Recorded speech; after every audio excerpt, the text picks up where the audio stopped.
որոշ շրջանակներ ասում են, որ Հայաստանում բռնապետություն է հաստատված, իրականում այդ մարդիկ այդ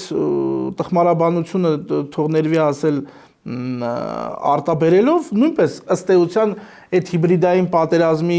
շրջանակներում են տեղավորվում, որի նպատակն է իրականության ձևախեղումը եւ ըստ էության այդ ձևախեղված իրականության մատուցմամբ ժողովրդի հատկապես ոչ այդքան բարձր գրագիտություն ունեցող շերտերի վրա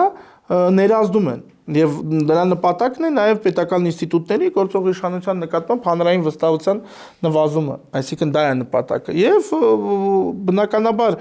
եթե իշխանությունը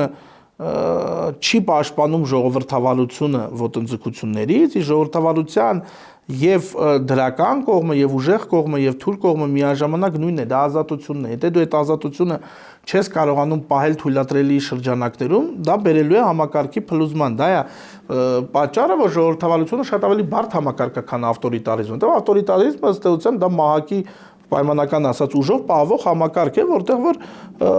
բոլորի դերակատարումը ի սկզբանե որոշված է եւ համակարգը աշխատում է մեկ բութ պրինցիպով, սկզբունքով։ Այս պարագայում իհարկե ավելի բարդ համակարգ է, բայց դե մենք ընտրել ենք այդ բանը, չէ, մոտեցումը այդ տեսլականը, որ մենք ժողովրդավարական պետություն ենք, դե ուրեմն պետք է ժողովրդավարությունը ամեն օր պաշտպանել այդ թվում ոտնձգություններից։ Հակառակ պարագայում հիշենք, թե ինչպես Գերմանիայում, Իտալիայում իշխանության եկան միտեղ նացիստները, միտեղ ֆաշիստները ժողովրդավարական համակարգի թերությունն ու թուլությունը օգտագործելով։ Իսկ մենք այսօր տեսնում ենք, որ մարդիկ անվերահսկելի ֆինանսական միջոցների,